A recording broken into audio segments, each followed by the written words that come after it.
Hello, and welcome back to Wine Reform.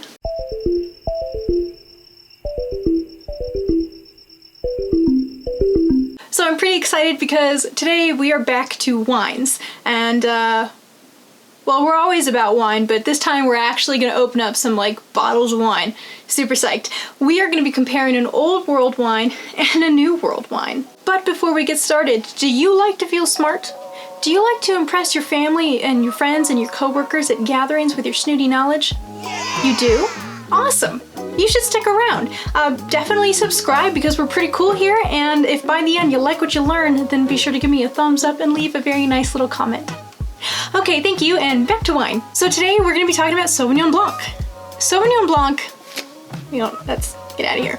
Sauvignon Blanc is a very classic white wine, and I'm seeing it become more popular with a younger crowd of wine drinkers. It's very light, it's very fresh, it's very crisp, and it's very food friendly, so we like that. Sauvignon Blanc is a white grape which can produce wines that have more herbaceous and more floral qualities, but the more complex ones, you can definitely get green fruit and tropical fruit, as well as some interesting minerality in there. Also, it thrives in cooler environments. This is very important. So today we're going to be trying two Sauvignon Blancs. Sancerre from the Loire Valley. This one was made in conjunction with 90 plus cellars, which is kind of a collective that works with small wineries and small vineyards to produce more cost-efficient wine. 14 Hands Wineries, Sauvignon Blanc. So this one is in Washington State. This winery is closer to Prosser, so keep that in mind. So both our wines are 2018 Sauvignon Blancs that come from about the same latitude, that 45 to 48 degree north range. The major difference is that one is Old World, the Sancerre, and one is New World, 14 Hands. So why don't we talk a little bit more about terroir and their characteristics, because just comparing them doesn't really mean anything unless we know what makes them so different. Sauvignon Blanc's most recognized home is Sancerre within the Loire Valley in France.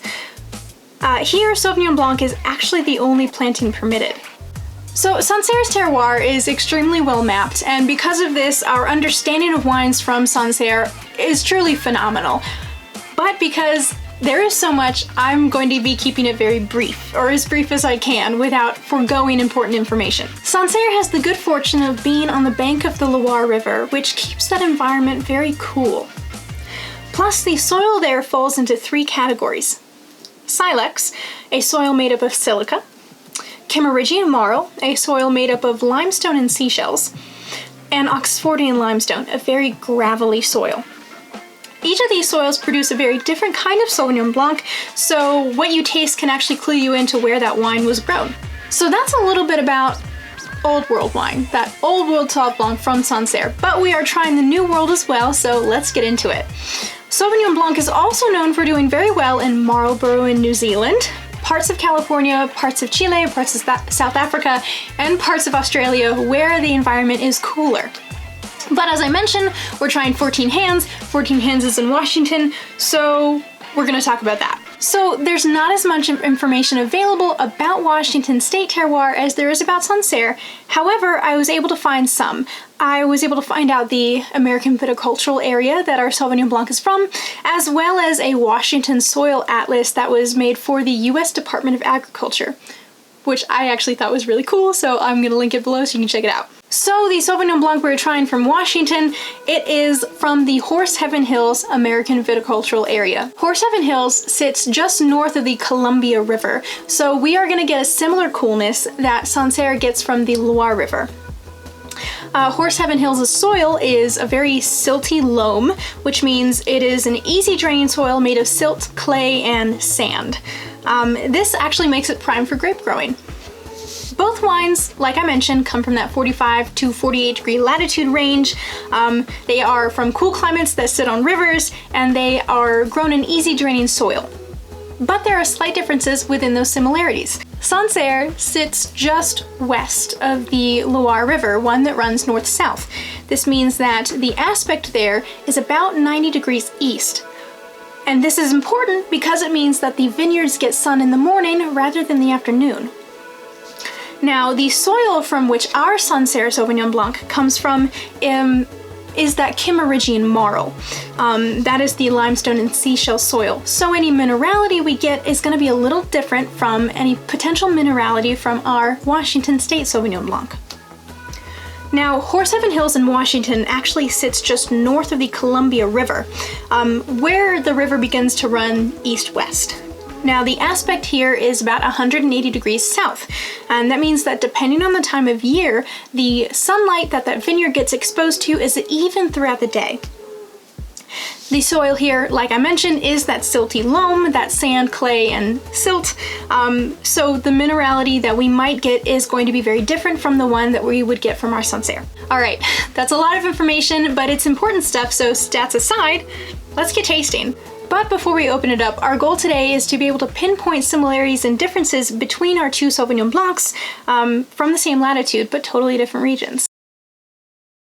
I did go to my local liquor store, literally right around the corner from me, and I got these both for a fairly reasonable price. For the Sancerre I spent, and for the 14 hands I spent. Alrighty, so why don't we just go ahead and get these open, get them poured, and we're gonna run that evaluation side by side.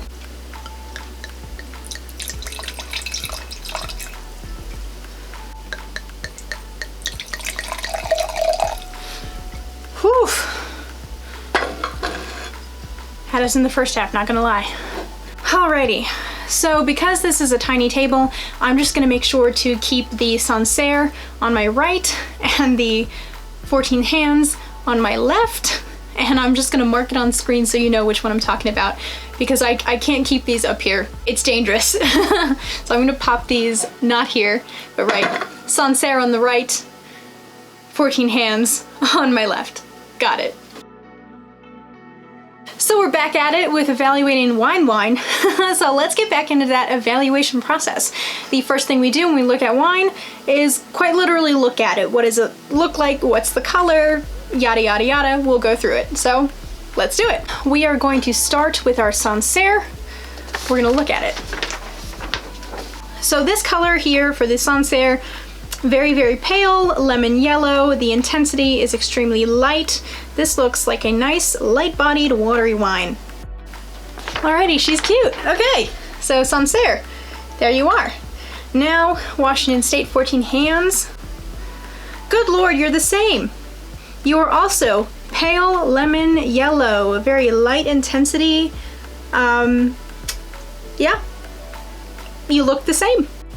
She's cute too. Alrighty. The next thing we're gonna do when evaluating the wines is we're gonna give them a sniff, evaluate the nose. So once again, we're gonna start with that Sancerre. So for the Sancerre, I'm definitely getting lemon, lemongrass, a gooseberry, starfruit, and that sort of white floral, almost gardenia-like. So it definitely does fulfill those classic Sancerre characteristics. The intensity of the nose is medium, which I'm pretty happy about for a white wine. I mean, I've said it before and I'll say it again. So yeah, Sancerre, you are filling all those Sauvignon Blanc boxes, as I knew you would. So now we are going to go ahead and evaluate the nose of our Washington State Sauvignon Blanc. Okay, so this one is really interesting.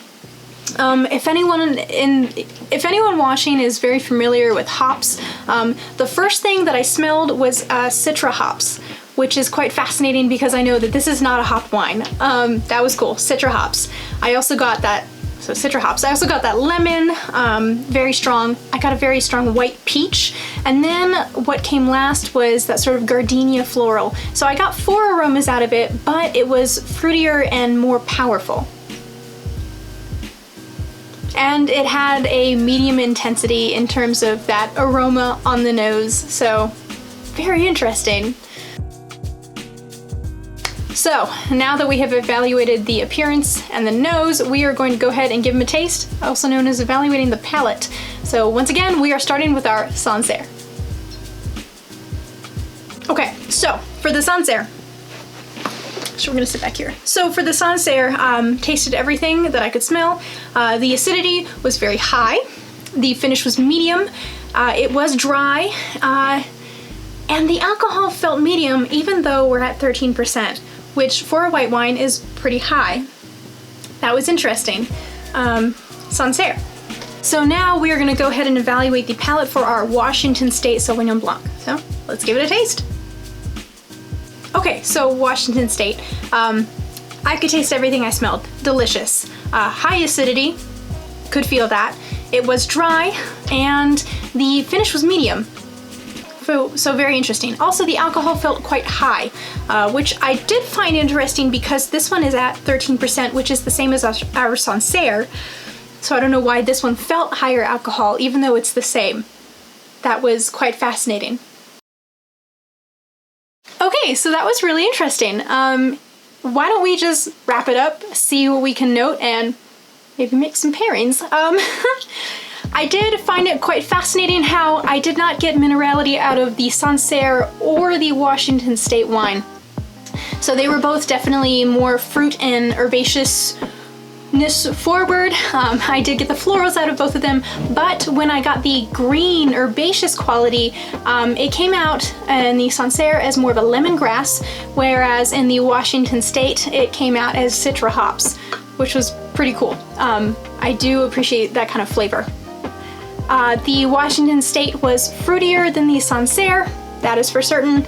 Although, in terms of a lot of their, a lot of the aroma, the flavor, it was very similar, which was pretty darn cool. Same latitude, similar flavor, similar enough environment, similar flavor.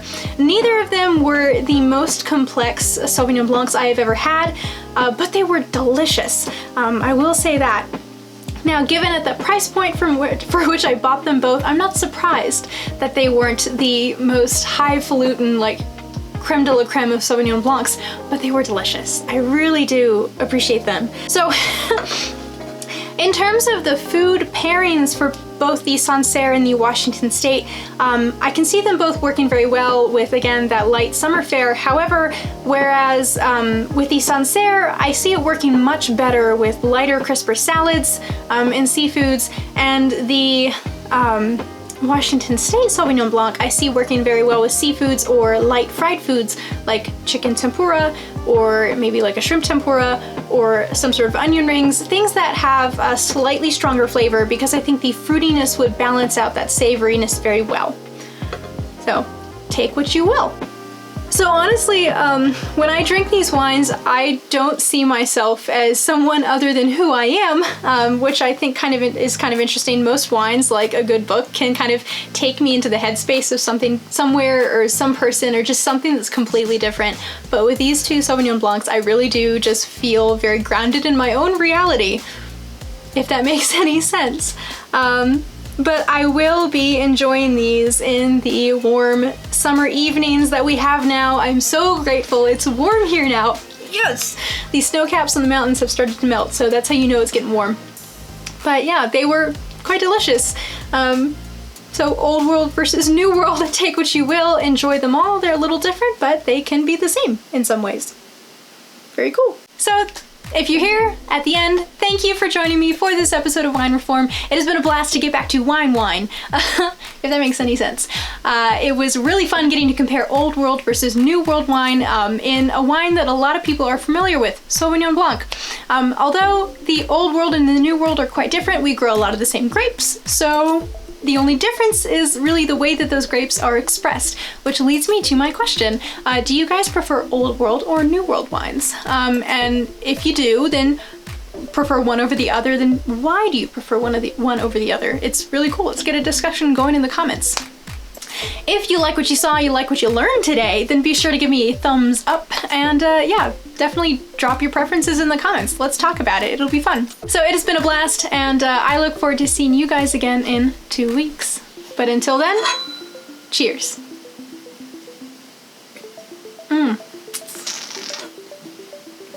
Dang, these are good.